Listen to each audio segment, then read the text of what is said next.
El heavy metal, o simplemente metal, es un subgénero musical que nació a finales de los años 60 y principios de los 70, tanto en el Reino Unido como en los Estados Unidos, cuyos orígenes provienen del hard rock, blues rock y el rock psicodélico. Esta música se caracteriza por sus guitarras fuertes y distorsionadas, ritmos enfáticos, los sonidos del bajo y la batería, que son densos, y la voz, que es generalmente desgarradora, pero también puede ser aguda, baja o gutural, dependiendo del estilo. Como las bandas pioneras de este estilo, se puede considerar a Led Zeppelin, Deep Purple y Black Sabbath, y más acá en el tiempo se encuentran Iron Maiden, Metallica, Megadeth, Motorhead, Judas Priest, entre otras. Pero, ¿por qué se llama metal a este tipo de música? Fácil, su ruido y potencia hace recordar a las fábricas metalúrgicas, de ahí su nombre e historia. Habiendo repasado lo que es el heavy metal, ahora vamos a ver la historia de este acá, en nuestro país. El metal argentino nace a fines de la década del 70 y principios del 80, cuando Ricardo Iorio y Ricardo Chofa Moreno deciden alejarse del grupo Comunión Humana, para formar una nueva banda mucho más pesada que esta. Luego de unos cambios en su formación, a Iorio, que estaba en el bajo, se le sumaron el cantante Alberto Samarvide, el guitarrista Osvaldo Civil y el baterista Gustavo Roweck. Esa fue la formación original de B8, considerada la primera banda de heavy metal argentina. Esta formación lanzó dos discos, Luchando por el Metal y Un Paso Más en la Batalla. Luego de un viaje a Brasil para tratar de expandir la música, la relación de Samarvide y Iorio por un lado y Civil y Rogue por el otro era insostenible. Allí los dos primeros le plantearon a Rogue que ellos se volvían, que era imposible continuar con Civil por sus adicciones. Le preguntaron qué hacía, a lo que les respondió que se quedaba con el guitarrista porque estaba tan loco como él. Tiempo después, la relación entre Iorio y Samarvide también comenzó a quebrarse. Para salir de las adicciones, el cantante decidió tomar el camino del evangelismo, cosa que Ricardo Iorio estaba absolutamente en contra, ya que había empezado a incursionar en el espiritismo. El principal conflicto no era solo las creencias, sino que el cantante buscaba activamente imponerlas en la banda, lo que quedó plasmado en el último álbum de la banda, El fin de los inicuos, cuyas letras se veían influenciadas por el evangelismo e incluso se le había cambiado la letra y título a una canción que Iorio había escrito, la cual inicialmente se titulaba Voy a enloquecer, pero el vocalista la cambió a No he de enloquecer. La agrupación se disolvió definitivamente en 1986. Roweck se unió a Giardino y formaron Rata Blanca. Civil creó Orcas y Samarvide junto a Adrián Sensi y Miguel Roldán, también dos integrantes de B8, hizo lo propio con Logos. Iorio, por su parte, decidió dar un nuevo giro a su carrera y fundar una banda muy distinta a la anterior, y que se llamaría Hermética, la que hoy repasaremos en este video.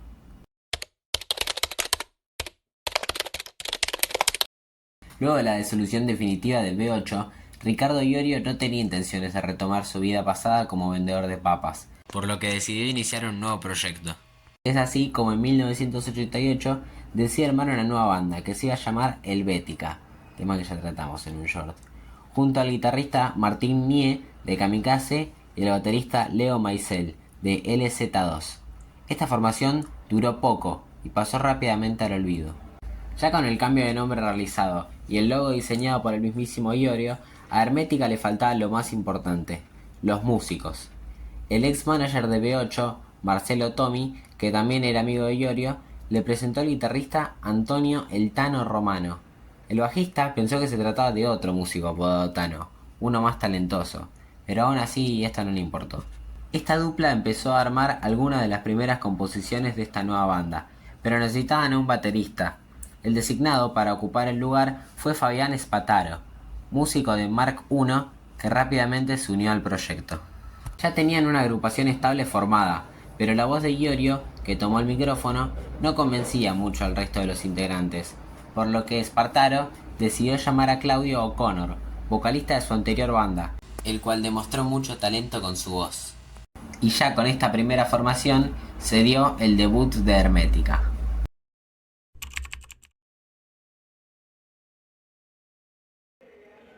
Con esta primera formación ya establecida en el grupo, deciden ensayar varias canciones y hacer su debut presentándose en el Centro Cultural Recoleta, en mayo de 1988. Sus primeros shows fueron un éxito, pero el baterista decide dejar el proyecto poco tiempo después, sin dar ninguna explicación. El grupo ya tenía varios shows preparados, y al enterarse de esto, el entusiasmado baterista Tony Scotto, que venía de tocar en una banda tributa de Motorhead, conectó enseguida con Ricardo, por lo que el baterista se unió inmediatamente a la banda. Hermética estaba haciendo todo un éxito en sus presentaciones en vivo gracias a la gente que los apoyaba, pero a pesar de eso, Iorio quería diferenciarse del resto y decía que no iban a grabar ningún disco, que en todo caso vendería cassettes de sus interpretaciones en vivo a quienes quisieran recordarlos.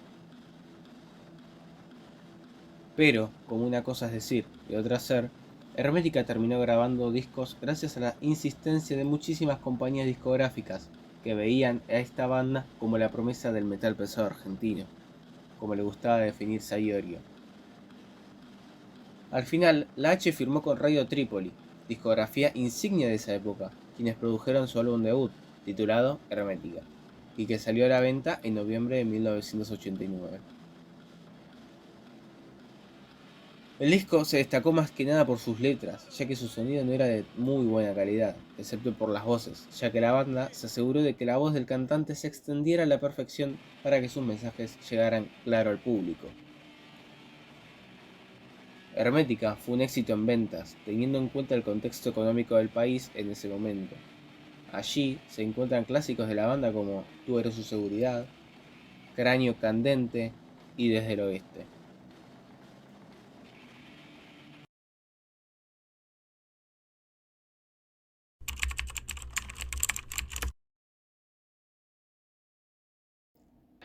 La popularidad de la H aumentó gracias a la salida de este primer álbum, lo que lo llevó a tocar en el mítico Cemento de San Telmo, uno de los lugares más importantes del país para la escena del rock en ese entonces. Pero no solo en Argentina se volvieron populares. Al poco tiempo llegaron a tocar en Uruguay y a Radio Trípoli les pidió una versión en inglés del primer álbum, por parte de discografías europeas que querían comercializar la obra de Hermética en su continente, cosa que la banda no aceptó. En su lugar, Hermética sacó a la luz en 1989 el EP Intérpretes, un disco de versiones de 1991.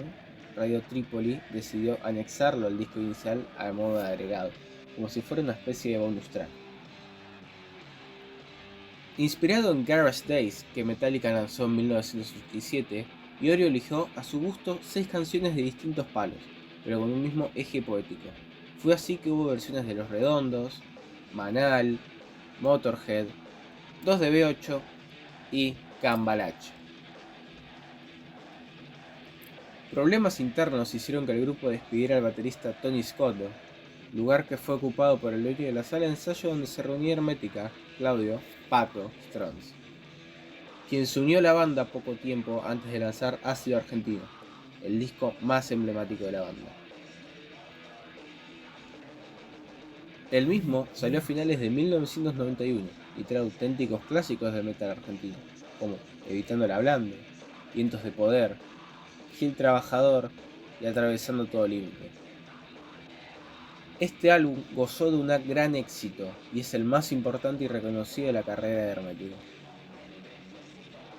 Después de la salida de Ácido Argentino, la banda tuvo su momento de mayor apogeo ya que se dedicó a dar recitales por todo el país. Incluso llegaron a ser teloneros de Black Sabbath en el show que los británicos brindaron en Obras en 1982 y de Motorhead, en el mismo lugar y año. Debido al gran público que ahora los seguía, tuvieron que caminar por locaciones más grandes que Cemento, como Stadium, otro icónico establecimiento para el rock argentino, donde grabaron su primer disco en vivo, titulado justamente En Vivo 1993 Argentina. Al terminar la gira, Hermética comenzó con la producción de su siguiente álbum, el cual saldría en 1994 y se titularía Víctimas del Vaciamiento. El mismo también contó con un enorme éxito y cuenta como clásicos con la talla de Ayer deseo, hoy realidad, otro día para hacer, olvídalo y volverá por más, o soy de la esquina. Este álbum, a diferencia del primero, denota una amplia evolución de la banda, no solo con el sonido, sino también en la madurez de los músicos, los que les permitió lograr un mejor trabajo. Este álbum ganó el certificado de oro y gracias a la popularidad de la banda fue invitado a tocar en el primer Monsters of Rock, realizado en el país, el 3 de septiembre de 1994, que se llevó a cabo en el estadio River Plate, y donde tocó por primera vez en el país Kiss, además de Black Sabbath y Slayer. La fama de Hermética ya era indiscutible, podían presumir de ser la banda más grande e importante del heavy metal argentino, por lo que los esperaba uno de los momentos fundamentales en cualquier banda de este estilo, tocar en el estadio de obras sanitarias pero como grupo principal, cosa que nunca habían hecho.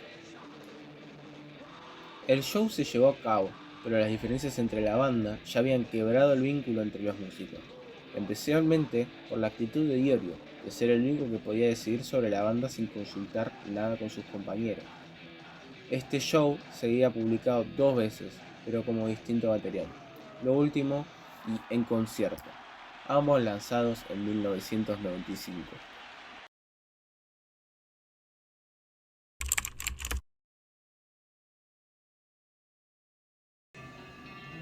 El quiebre de la relación entre O'Connor, Strunz y Romano con Iorio se dio por un trágico evento que marcó el fin del exitoso recorrido de Hermética. El 18 de febrero de 1994, durante un show en Morón, 2 adolescentes sufrieron una descarga eléctrica al tocar cables detrás de las torres de sonido. Aunque uno fue reanimado, el otro, de 16 años, falleció en camino al hospital. Este incidente agravó las tensiones preexistentes entre Iorio y los demás miembros, quienes ya reclamaban una mayor participación en las ganancias. A pesar de las acciones benéficas, con el sepelio cubierto por la banda y la recaudación de recital destinada a la familia, los padres del joven demandaron al grupo.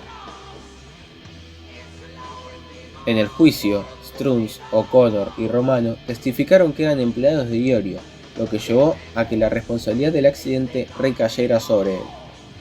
Iorio fue condenado a indemnizar a la familia y sus derechos de autor y cuentas de Sadike fueron embargados hasta el 2002. Luego de obras, los integrantes tomaron caminos separados. Iorio formó el más fuerte, mientras que Strunz, O'Connor y Romano se unieron a Carlos Cuadrado y formaron Malón. Estos grupos mantuvieron una rivalidad importante en sus inicios, pero a la larga las mismas desaparecieron.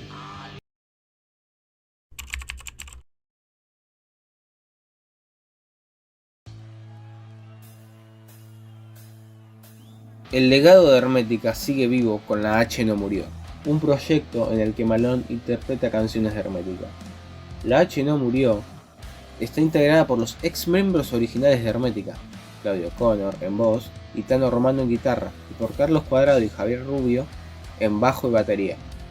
Este último suplantó en 2021 a Claudio Pato Strunz luego de diferencias de sus ex compañeros.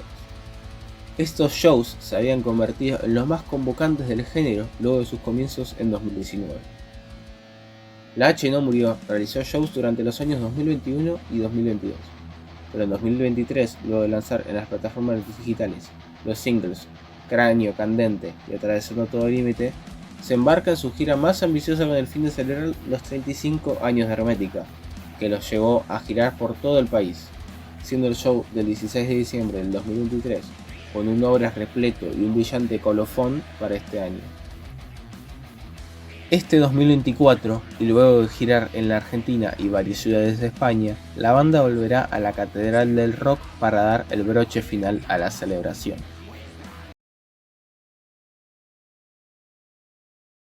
Y bueno, llegamos al final de este video.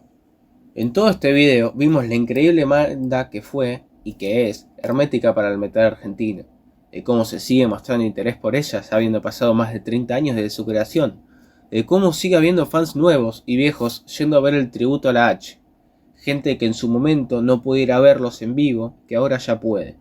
Pero bueno, dejamos el video hasta acá. Aprovechen a verlos, que nunca se sabe cuándo va a ser la próxima vez.